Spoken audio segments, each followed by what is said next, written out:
for a $200,000 attorney fee. What if the judge finds that we should give them $731,000 instead? Is that a risk that you want to take when we're $100,000 under the award amount?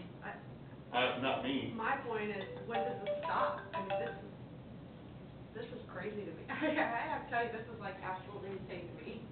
I think it's, the crazy thing is to vote on something we don't really know our legal position on. And well, that's what I was asking.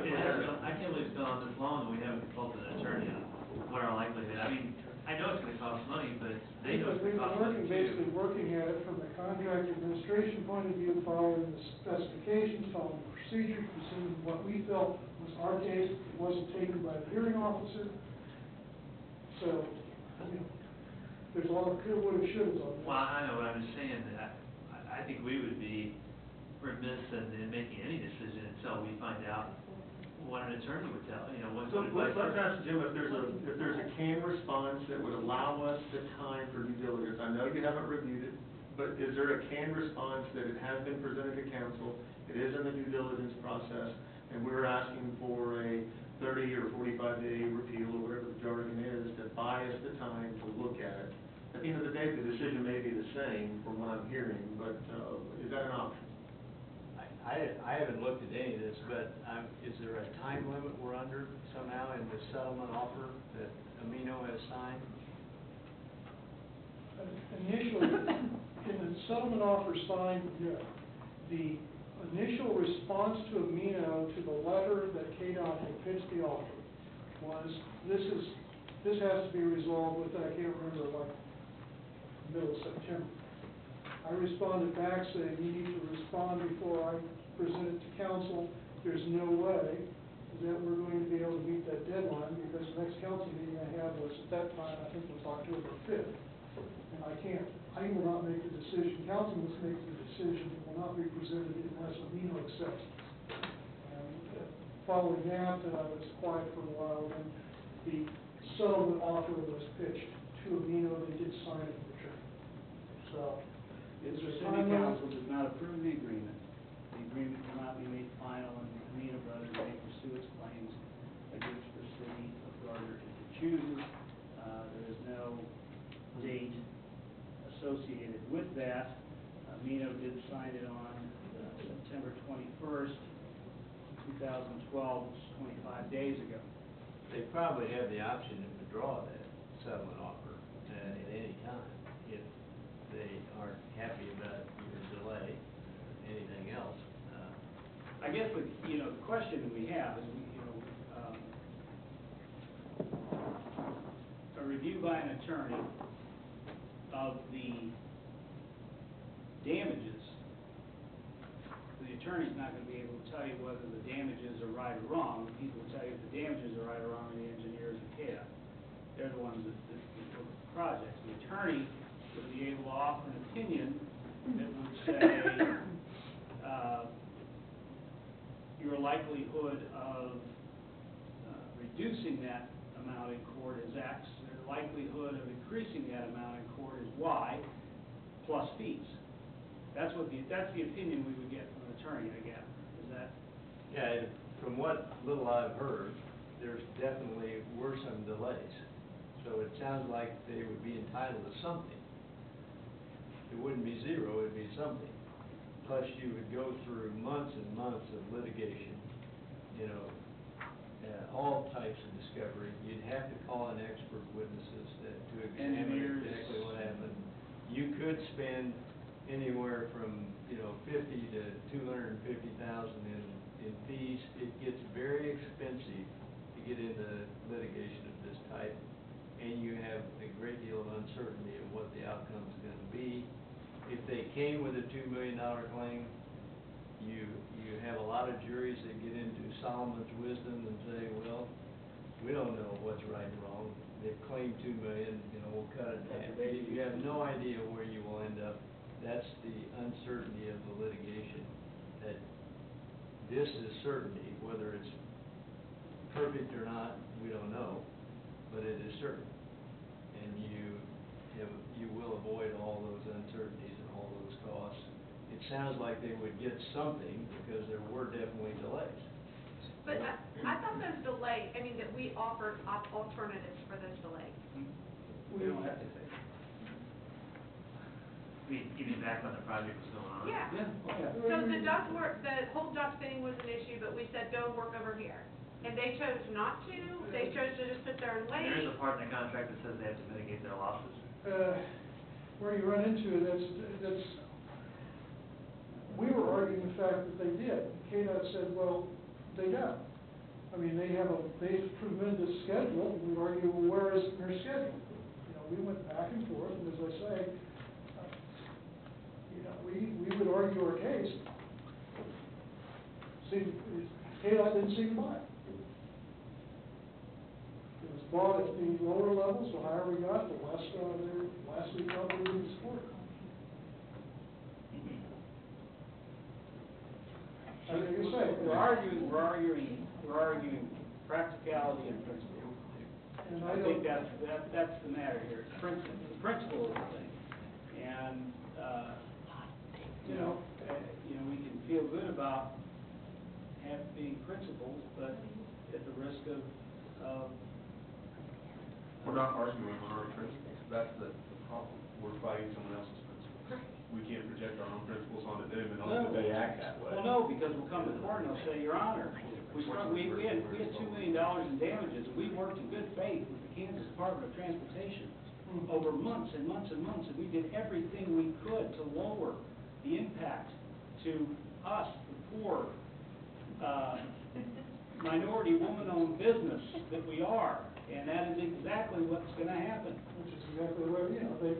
And it is the government of Gardner picking on the small contractor, you know. And that's the picture that will be painted. And Jim's right, it'll be, You know, I mean, the comment was made, you mean to tell me that I have to change my schedule because of this? Well, yeah, you You work mean for to us. tell me because, Well, yeah. you know, and I was, you know, it seemed like, well, you allocate your work with us here, but, Essentially, what it comes to is the way Chris put it, it's the risk versus the reward. Yes, there could be a possible reward, but the risk to gaining that reward could way outweigh what the reward will be that we know right now. We're under budget, but we could go way over the budget of the cost, which we can't fund if we lose. So there's so many different words, it stinks to high heavens, but the fact of the matter, we can control the cost at this point. We can wash our hands of something that turned into an ugly situation, use it as a learning platform, but if we go the other route, it could be way, way worse than what it is. I mean, we could cover half of those $355,000 in our legal fees for them to come back and say, we actually think you probably owe them $1 million, you should have taken the settlement. And that's a risk I'm not willing to take. It's not a fun decision to make, but we aren't in a financial position to lose that battle, when right now we are in a financial position to accept what we have before us. So are you suggesting a motion, or? Yeah, I guess. I'm ready to move this to a vote. I don't know how much more discussion we need to take place. All right. Let's, A couple more questions. If they did sue us, would it be in Johnson County, or do they get to pick? The contract usually controls that, but it would probably be in Johnson County. And would it be a jury trial or a judge? Again, the contract controls that, but unless it says it's not gonna be a jury trial, then they'd have the opportunity to have a jury trial. well, the KDOT attorney constantly would tell us about how in a jury trial. So I think you can imagine we will be in a jury trial in Johnson County. Mr. Mayor, I'd like to move it to a motion at this time. Okay. I move we authorize the Secretary of Transportation for the state of Kansas to execute a settlement agreement for lease and indemnification, project number 46U206801 and 46KA013201, Johnson County with Amino Brothers, Inc. Second. motion Freeman, second Morrow, that we approve authorization of the secretary to execute settlement agreement, release and indemnification for the aforementioned projects. One more comment. Again, well, I mean, this is how Robert's Rules of Order works. That's okay. Not order, So, I'm not saying no. No, I know, but Randy handles it. looked at your odds. Okay, well, in any case, again, the decision really comes down to whether we make a decision without the counsel of the attorney. That's really what our decision should be, in my opinion. So, we're just gonna say that, we have not consulted an attorney, regrettably, and we're, what is that saying, Jim, about, fool for a lawyer, or how's that go? The person that represents himself as a fool, or a client, I guess, that's right. That's about it. Sorry. We're not in court. And I would just say I'll add one thing, if any of us up here think that they thought they had a valid $2 million claim and they're gonna settle for $355,000, then I have some blame to tell you, because there's no way.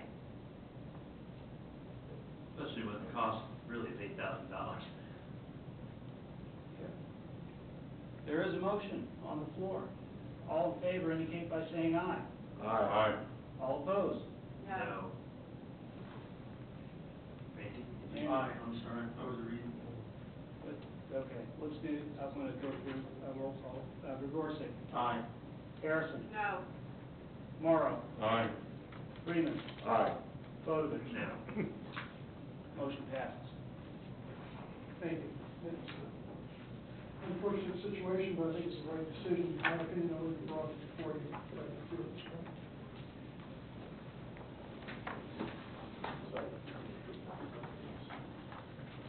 New business item number 4.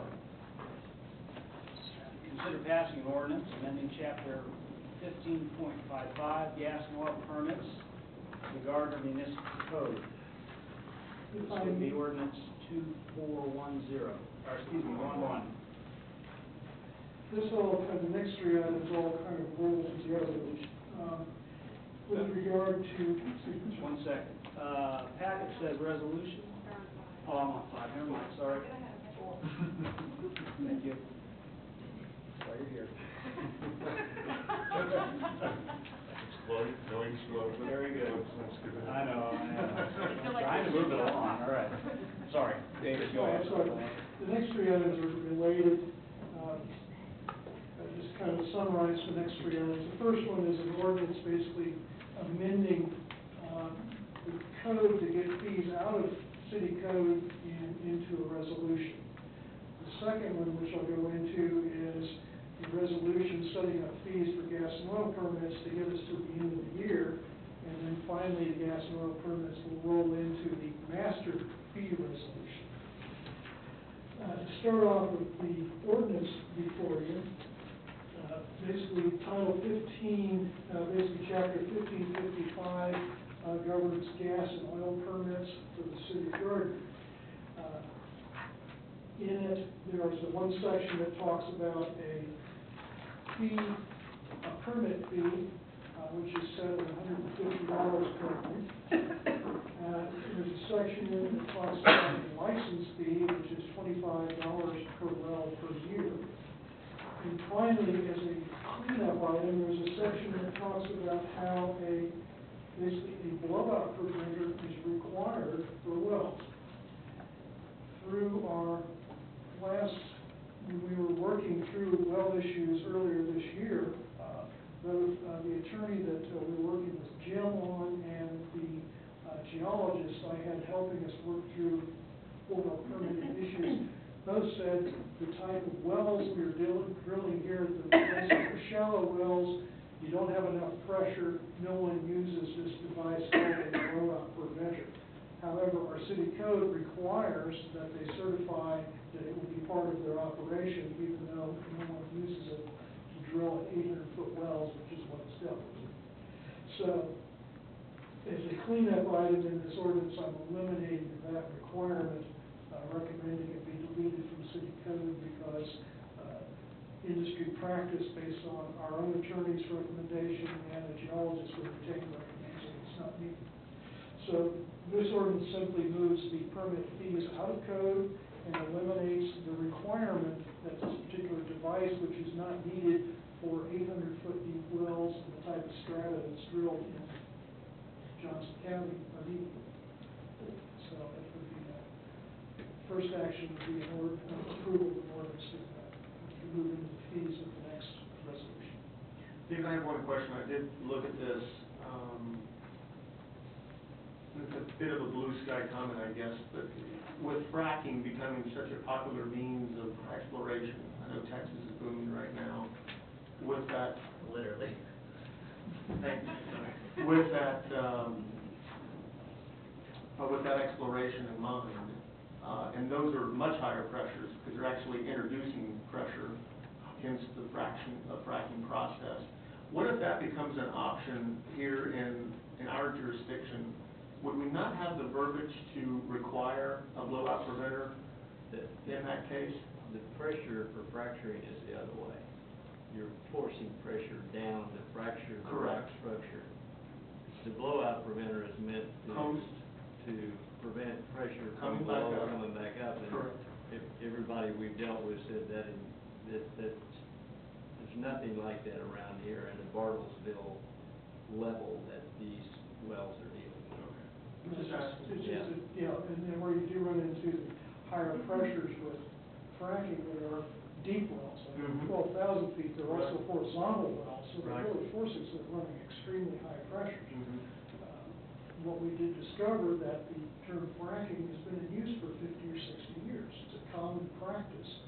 It's used throughout all drilling in this part of Kansas, basically to open up the pores. The difference is they aren't drilling down and horizontal, they're just vertical wells down into a sandstone or shale layer, I think it is, I'm not sure which, about 800 feet down. Okay, well, I'm just asking. Right, so you have your downhole Practical. efficiency with it. Okay. I guess I want to follow that up because I had the same thought. And I don't, maybe it's really just geologically not possible, but what if the drilling environment changes in Kansas? Would we be not better served by some sort of opt-out clause to remove the necessity, leaving the verbiage that makes it a necessity unless they can ask for an exemption and prove that they are only drilling to a certain level? In case somewhere down the line someone finds oil, they tap a 12,000-foot well, all of Johnson County is full with 12,000-foot wells, and we in Gardner don't have any verbiage that says you have to have a blowout preventer on it. The process that, basically, there's two things that have to happen to be able to drill a well in the city of Gardner. Okay. Number one, it has to have a conditional use permit issued. When we went through last time, we had any reasonable requirement as part of that conditional use permit. Should we run into a situation where instead of going to the Bartlesville layer 800 feet down, they are going to something much deeper, I think we would have the option based on recommendations from geologists, industry Okay, specialists. so we would still have an Yeah, this opportunity doesn't, this to, okay. doesn't, yeah. That was my screw up. We need Yeah, to have something in there just in case the environment changes. Because had the permit, you see, what happens is first step is you have to issue a conditional use permit, then they come back in and would request one of these permits. So it's kind of a two-step process. Sure. And anywhere throughout the investigation and due diligence of that, you could add that if it was necessary. Well, it's a simple addendum to the code. Yes. As I say, based on the attorney we were working with, Jim with, who's not only an oil and gas attorney, but also has been in the oil business himself, his recommendation, plus the geologist, plus the applicant, so all three were saying, we don't use those. We got, one outside and two people working for us are recommending you don't use them. How representative are these fees, though? I mean, Overland Park, I haven't seen an oil derrick here, I can't think of really. Are we going to discuss the fees as the second item? That'd be second, I'd say, yeah. Oh, sorry, I'm on the, Yeah. page, okay. Yeah, we got- Well, Dave, confused. You're right, yeah, you're Yeah. right. Me, I did have a first page, and I flipped it over now. How did that happen? You want to get out of here, Larry? What's that? Are you wanting to get out of here? You know me. Have tomorrow. That's what I was asking. What was this number? 2411. I move that we pass ordinance number 2411, amending chapter 15.55, gas and oil permits of the Gardner Municipal Code. Second. Motion Freeman, second Harrison, that we pass ordinance 2411. Freeman. Yes. Harrison. Yes. Bodovich. No. Morrow. Yes. Regorsek. Yes. 2411 passes. New business item number 5, consider adopting resolution number 1880, 80, Very good. establishing, yeah, I know where they are in the general vicinity. Establishing gas and oil permit fees within the city of Gardner. David? Well, we've now removed the fees from code, we need to reestablish them to the end of the year.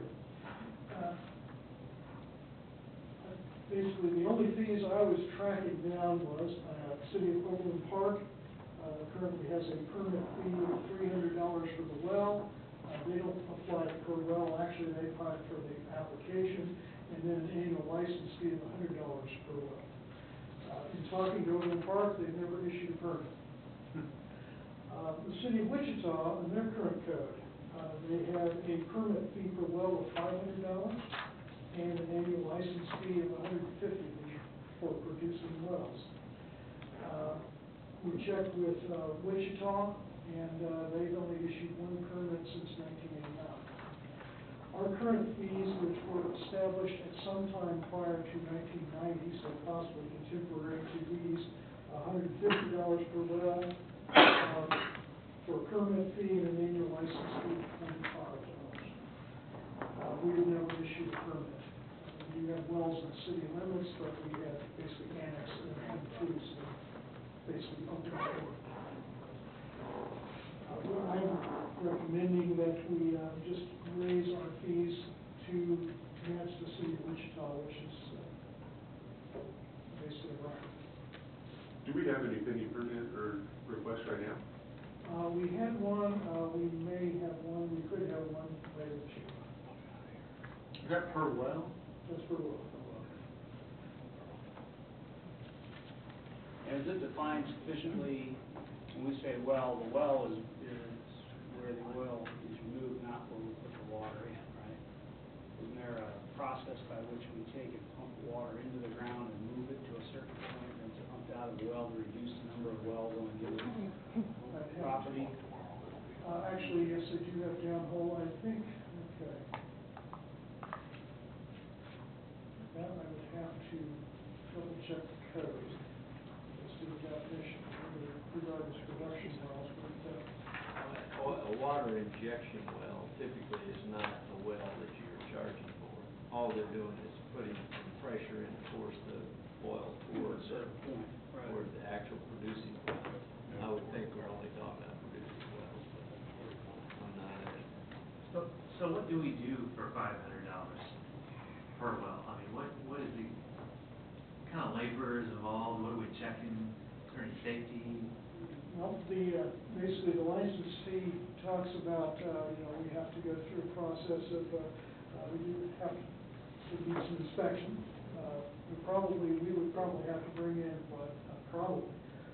bring in some assistance to help us, but, first step too is KCC regulated, so this is above and beyond what the KCC would be requiring. You have to verify that, I think the key thing is that, their casing is correct, and they would have to run a test to prove the integrity of the casing. I used to run a drill rig many years ago, that's my claim to fame, I've never drilled an oil well, I've drilled test holes, but, nobody on the staff is a drilling expert, so we would need some assistance. This would help defray those costs. Yeah, but I mean, I would think that the costs are gonna be a lot more than $500. Right, at this point, we don't have a track record because we've never issued a permit. Right, and the only one we're going by is Wichita's last permit in 1989. Right. Which is probably 1989 pricing. And most cities don't probably issue permits for wells within city limits because most people find it objectionable, I would think. I mean, Right, we currently have a code that allows them, and we have a permitting process, and we have, say, can I provide you a dollar per dollar justification for the fee I'm recommending? No, I can't. Basically, comparative cost, until we get a track record, we really won't know. I mean, can we do a little more due diligence to find out what the cost You of? can do whatever you want. I mean, I think 500 seems cheap for, if you're bringing in experts to do inspection, to verify engineering is done correctly, and construction, and, In fairness, in most cases though, it won't be singular wells, it'll be a group of wells that one expert will be able to typically. review at 140. The last application we had, back to the question was asked, what's a well-defined? Basically, purpose of this chapter should be any well drilled or to be drilled for the production of petroleum, natural gas, or disposal of waste liquids or gases produced therefrom. So basically, it looks like any well you drill. So I think so if you do a drilling and injection well, you're going to stay for a well permit. If you do a production well, you're going to do a well permit based on this, because it's basically any well used for production, and I would imagine, yeah, that you can argue the fact that part of the production process is the injection. But, anyway, that's going to answer that. And then the other issue, when this came up, is, we're moving out that area. We had an issue with Megan Valley subdivision some time ago regarding oil production, existing oil production, and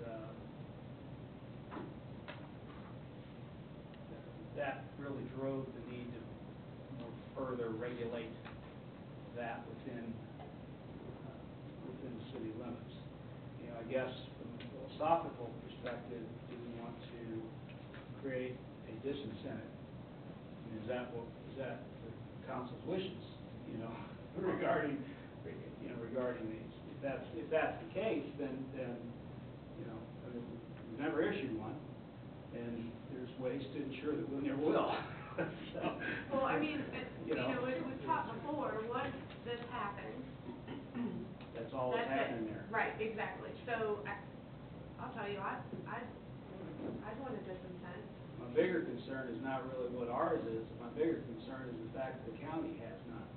And really, it's an unregulated event, by and large, in the county. And, they can put a well up to our boundaries. And, I assume that we can charge an annual license fee after we've annexed, but we can't charge a permit fee.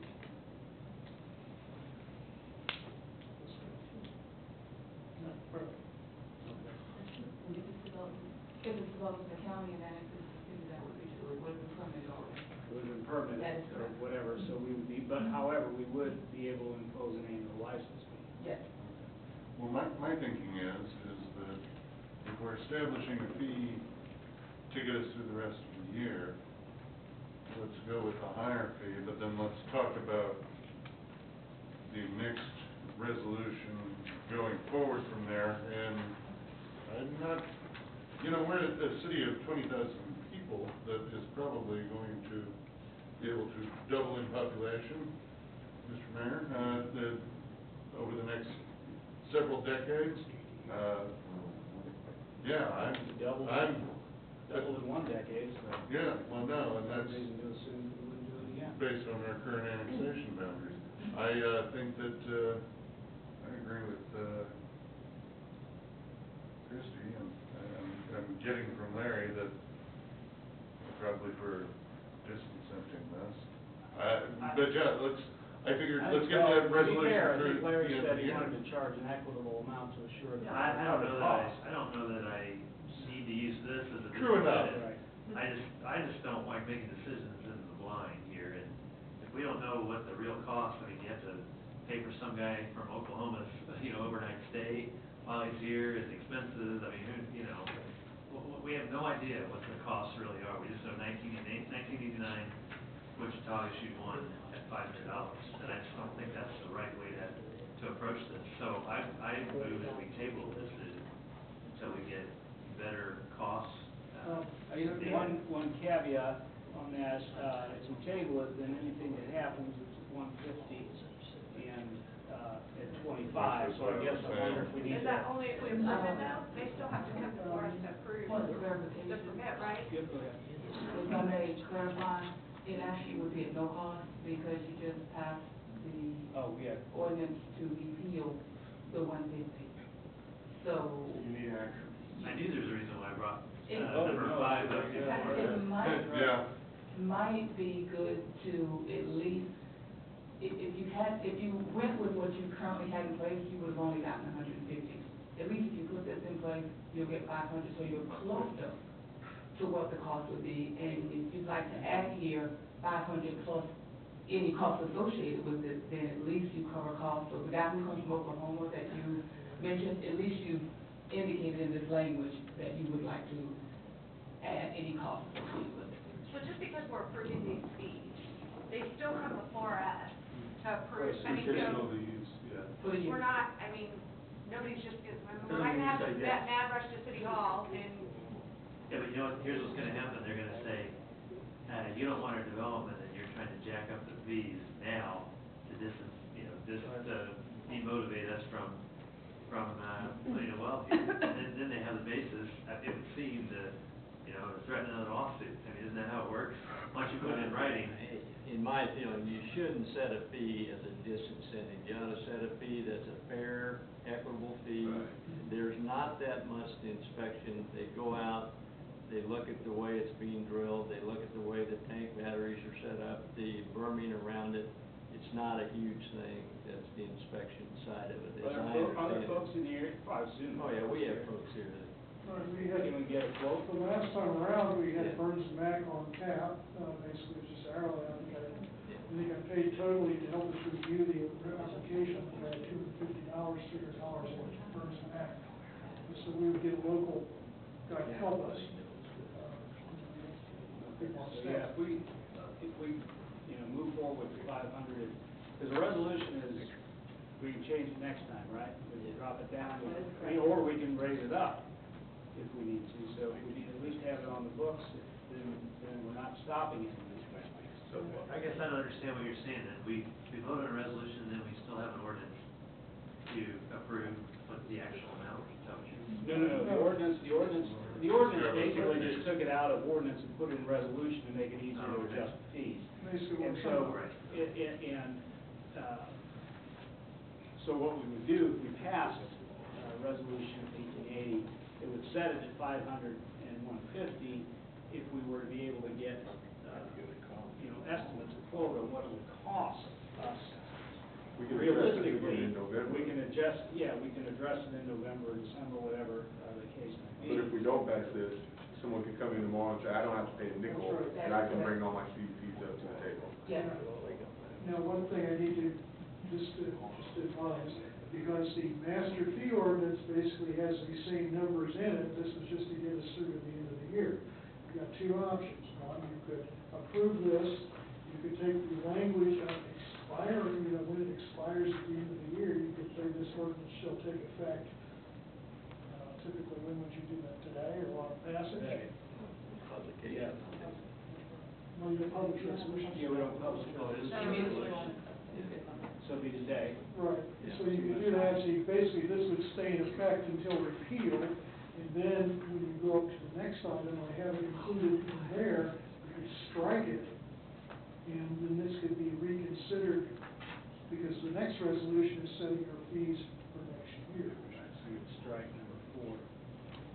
Then we strike it from the next one, we can get there, I'll point out where that's an option for you, that way this would, you put it into effect, at least you're covering the fact that you went from $150 to no dollars, because it's in resolution without passage, doesn't exist. And this stays into effect until we can come back to you with some numbers to either support or recommend change. By when? It'd have to be prior to probably December, I guess. I mean, is it a simple matter of a phone call to get the cost estimate? I mean, we don't want to hold them to a quote. I think we just need a range of what the cost may be. My recommendation would be that we at least pass this so that we have a number on the book, that in your master fee resolution, you leave it there, and when you amend that, and you still have everything in one comprehensive document. And then within that gap of time, we could. And within that time frame, between now and the end of the year, which is as long as this will be in effect, we bring you something back. Is there a motion? I move we adopt resolution number 1880 establishing gas and oil permit fees within the city of Second. Motion Harrison, second Freeman, that we adopt resolution 1880, establishing gas and oil permit fees. Harrison. Yes. Freeman. Yes. Morrow. Yes. Legorski. Yes. Palovich. Yes. 1880 passes. New business item number 6,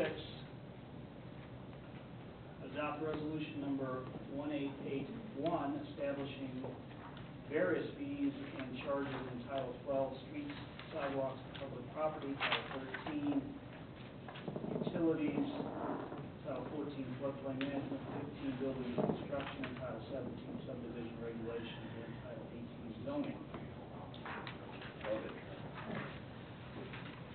Start through it. Title 12 covers basically inspection fees, plan review fees for public improvement projects with development. Last year, we implemented a plan review fee of $250 per plans. An inspection fee, we used to have a graduated inspection fee of 5% for water and 2% for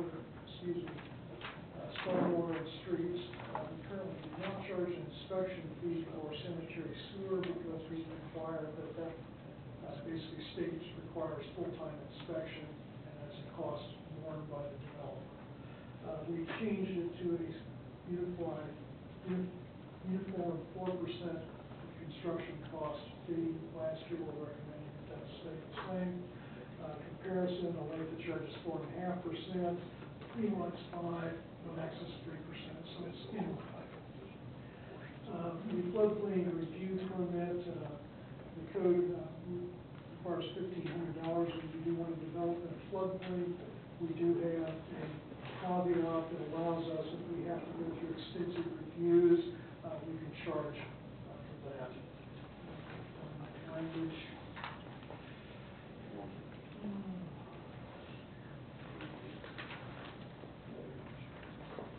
Basically, additional fees, basically, if there's excessive review, we can charge additional fees for review.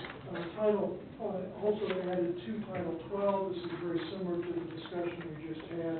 We took the dock fees out of the code, we put them in resolution, we passed a resolution that got us through to the end of the year.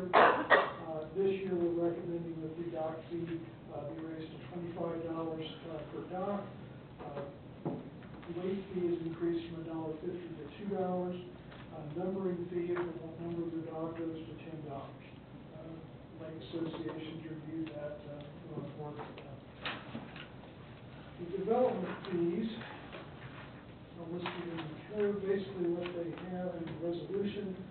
The wastewater development fees have been increased 11% for all meter sizes based on the fee increase for the rate as far as the usage rates. Water has been increased 8%. Essentially for a single-family home, which you'll see is an increase of $550, which is for the small size meter. For the water side of the development would be $300. Looking at the total development fees, basically your total increase for a single-family, average single-family home is basically $150, which is mostly in that fee.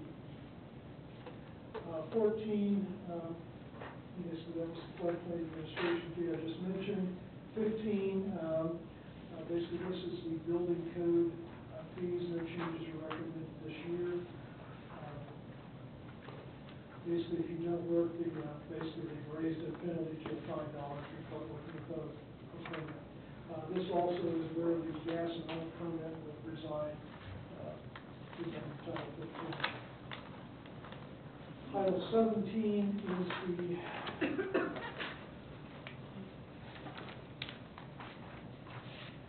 basically the subdivision section of the code.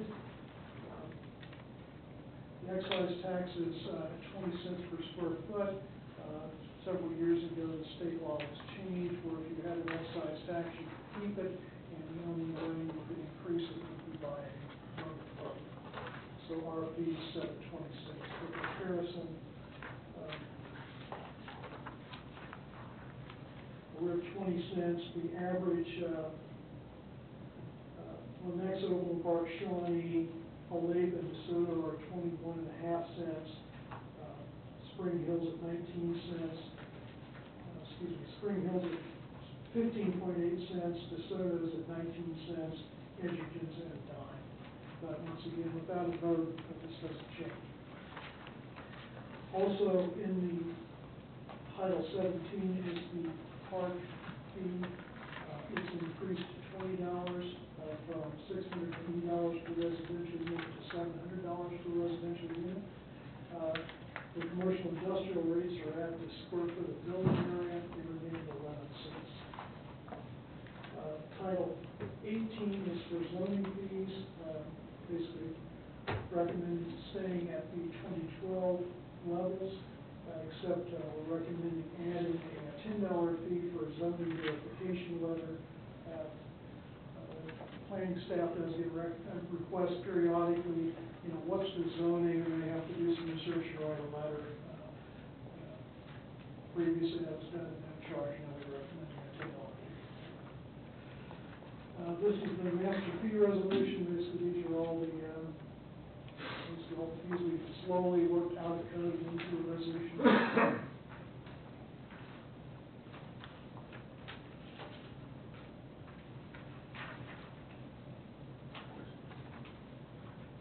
There was some discussion about holding action on fees in 15, number 4, paragraph 4 regarding oil and gas permits until 12/31. If we strike them, we go to 0 on January 1, unless we get back and redo it. So either way, it puts a sense of urgency in getting back and doing it if we do strike them. But there is, of course, risk. So, Or we leave them and we change them. or we leave them and change it for 12/31, in which case that makes us a little more comfortable. So,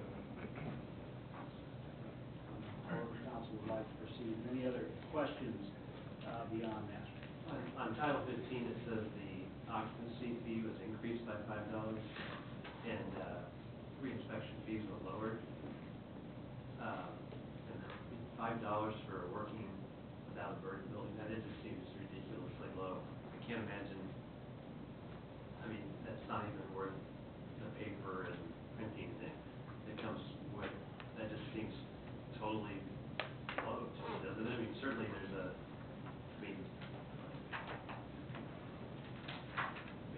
I think one thing we don't want to motivate people to do is work without permits. But it's raised and lowered by $5, so what's the actual cost? It's not $5. Let's go back to, I do my best to answer for the building codes. Basically, the total for a single-family home, the permit fee for a 4,000 square foot home is around $13.40. So we're recommending in this case it be $13.45.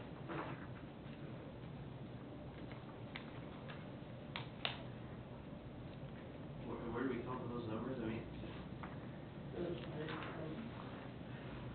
I was basically working with codes. I wish I could answer that. I can't tell you. And so re-inspection is now how much? $13.35. Well, there is a re-inspection fee, whatever it is, it's basically, as I say, I'm helping out on this side, since everybody involved with these is on my side of the building, I told Mark, let me run it, so you're talking to the other side of the building guy right now. It was raised by 5, so basically there's some manner of permit, I wish I had that information, I don't have it for you. Whatever the fee was is $5 more, and whatever the fee for temporary occupancy permit is increased by 5, re-inspection is lowered by 5. I'm sorry, I just don't have that information. The permit fee calculation statement with the back. So 639.50, plus 350 for each additional 1,000, a fraction thereof, up to 500K. I'm beginning to wonder if maybe we should table this item. In the meantime, we can probably get the information that we need about the cost of permitting for the oil wells, get the questions answered. If $5 seems like a pretty small amount to me as well. It seems like it's arbitrary. Let's get the building and zoning people There's no involved. logic to our decision. I mean, No, I totally agree with Especially you. when you're giving and taking, it seems like there's. Yeah, why, Yeah, so what's why the don't we- logic What behind are you it? talking? Re-inspections. Yeah, we have time until the end of the year. I think it's reasonable. Very good. I move we table new business item number 6. Second. Motion, Morrow, second, voted to table, new business item number 6, all in favor, indicate by saying aye. Aye. All opposed? Motion carries. Well, it's tabled, as we say, should we have tabled it to a certain date for this? See, next meeting. We'll bring it back in December, Okay. because it will set the fees for, next year, so we'll definitely be bringing it back. All right. First, meeting in December. First. Okay.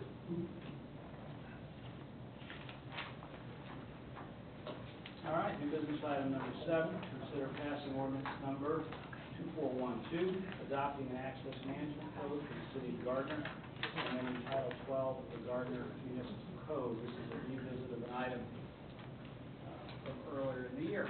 Correct. I tabled it back in the first meeting in May. Wanted to let Ms. Harrison re-review it. She and I have discussed the policy.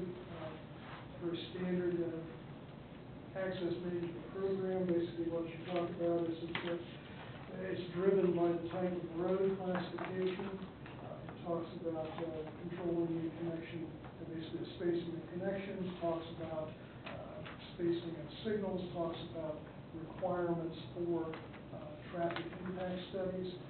We do have requirements for those, but with no definition. What this does is basically take an industry standard program that allows us to regulate where access is and how access is placed. Very important as we begin developing again to be able to maintain the capacity of our streets. The lower the type of street, the local streets, basically very free access. The higher the type of streets, the more limited the access to keep the traffic moving. A good example of the impacts of less than, basically, loose access management is Main Street. It's just the way it grew. That was very typical for its era, but it's very expensive to try and correct and to handle the basically improved capacity without access control. Very cost effective, that's good for safety, good for business, good for capacity.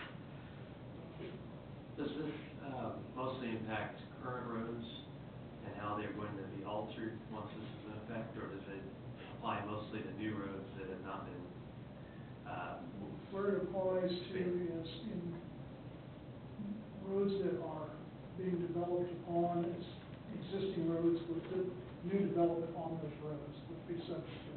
As Main Street, for example, as it redevelops, and you would work to try to apply these principles.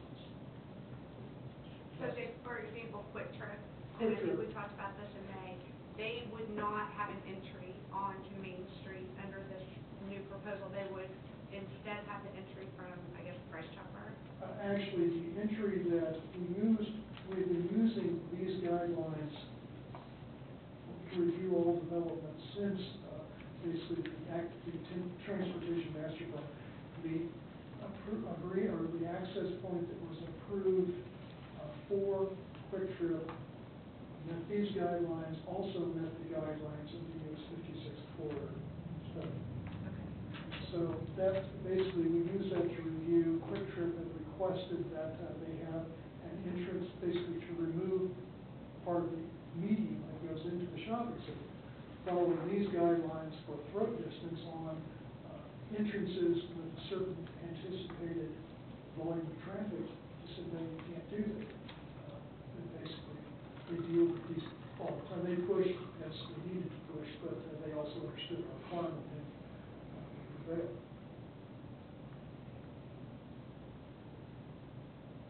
Other questions? I guess the question I have, and I'm assuming since we reviewed this in May, that kind of the action item was, when Cheryl got here, she was gonna review that there's no changes. There's no changes. This is the document that we talked about in May. Same document. In fact, I think you'll notice the council action form may be the same one, except the first paragraph. Is there any, risk in this that later a developer's gonna say, well, you have to now put in a median at our cost versus what we had before, which is sort of a little more, non-specific, shall we say? I think the things that we will have to consider in the future is following that thought. Let's say the traffic impact study says that the adjacent signal has issues, and we'll have to decide how do we do that. Do we make, if that signal is to improve other properties, how do we use those costs? That's something we'll have to do.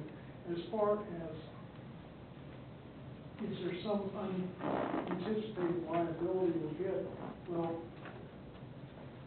whether, if there is some liability, whether we know about it or not, it's still there. The odds are, the simplest case is putting in your right turn lane, that's simple. Where it gets a little dicier is, what about a left turn lane when it starts impacting properties across the street? However, you do have knowledge. Without it, you don't. Right, but then the developer can go back and say, my property has this classification, so the city needs to widen the street, put it in another lane, right? I mean, that's possible. And right now, Well, we have all over the place, we have people saying the city needs to widen the street. right, there's no way they can refer back to an ordinance that says you have to do it. All this does is give you the information, and then we can make intelligent decisions as to whether that's part of a future project for the city, or whether we want to prorate the cost to the developer. But the thing is, we will have knowledge, and we have a definition to require the study done so we can gain that knowledge.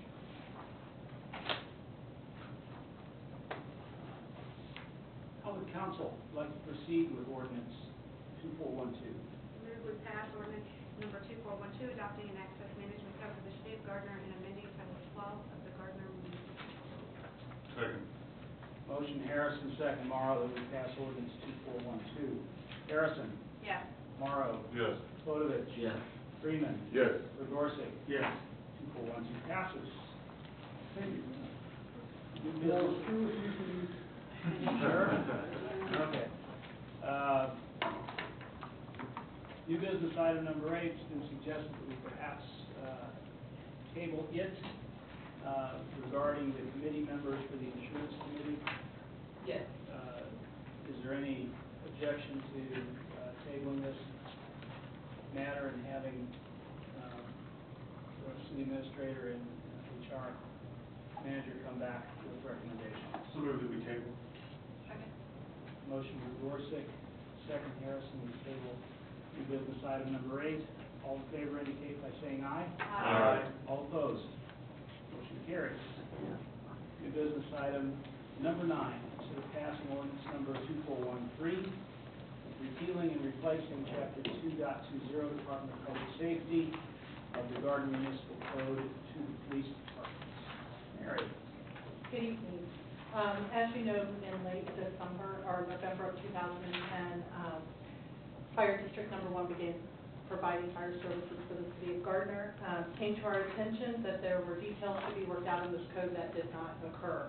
So in the process of working through how we will proceed with our police chief, this was brought to our attention and we're bringing this to you this evening. Basically, the old code was set up as a Department of Public Safety. Under that, Director of Public Safety instead of police chief and a fire chief. As you know, we haven't had a police chief and a fire chief and a director of public safety for some time. So, what I did was this is to repeal the entire, chapter, that 2.20 of the code, and then to bring forth a new chapter. And basically what it does, I'm gonna go through with you some of the changes that, we're highlighting is anything that says public safety now says police department. If it says director of public safety, it now says police chief or chief of police. So I have removed everything that has to do with fire. 2.050 talks about fire services, those are all removed. Also removed, there was a section in there that talks about the number of officers that we would actually have and the number of reserve officers. We've taken that out because you do that through your salary ordinance. So you already say, this is the number of officers we're going to apply, so we took that out. And then anything from 2.20 100 to 2.20 190 is all about fire services. That has all been removed. So anything that talks about a fire truck, what the discipline is of fire personnel, about fire inspections, control of fire, absence of a fire chief, that is all repealed. I have added a couple items that I want to bring to your attention. One is the chief of police shall be under the administrative supervision of the city administrator. We were doing some clarification purposes as to actually who that department head reports to.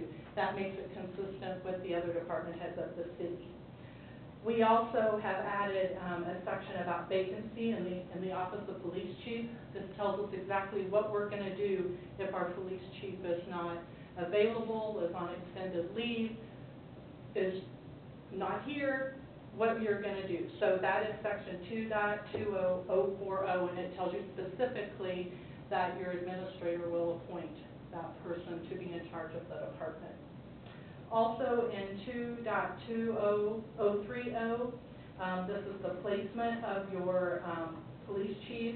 Considering the recommendation of the city administrator, the mayor will appoint with the consent of the governing body a chief of police. This is telling you that your administrator is going to bring forward to you who that candidate is, and you all will vote on that candidate. It will be her recommendation that she'll bring forward. The mayor will present that person to you, and you all will vote. That's consistent then with how we handle our other department heads.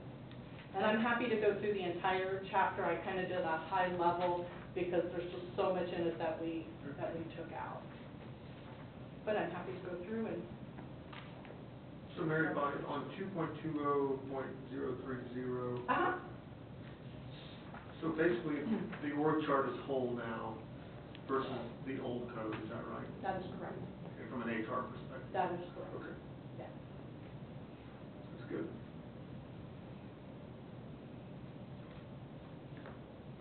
Very good. No questions? How would council like to proceed with ordinance 2413? I move we pass ordinance number 2413, repealing and replacing chapter 2.20 of the Gardner Municipal Code. Motion Morrow, second Harrison, that we pass ordinance 2413. Morrow. Yes. Harrison. Yes. Freeman. Yes. Regorsek. Yes. Vodovich. Yes. 2413 passes. New business item number 10. Thank you. This business item is considering the resolution providing for the adoption of a revision of our policy manual. This is a housekeeping process which goes, what you just voted on to take out our Department of Public Safety. And I've included in there, in this council action form for you, this is just a very simple, anything that says Department of Public Safety will say Police Department. And I have removed two items in section 2 and section 10 that talk about the fire department. And that nothing else has changed other than the wording of what we call those two entities. And this is resolution 1881. How would the council like to proceed? I move we adopt resolution 1881, providing the adoption of the change to the personnel policy manual 2010 edition. Second. Motion Harrison, second Freeman, that we adopt resolution 1881. Harrison. Yes. Freeman. Yes. Vodovich. Yes. Regorsek. Yes. Morrow. Yes. 1881 passes. Thank you. Thanks, Mary. Thank you, Mary.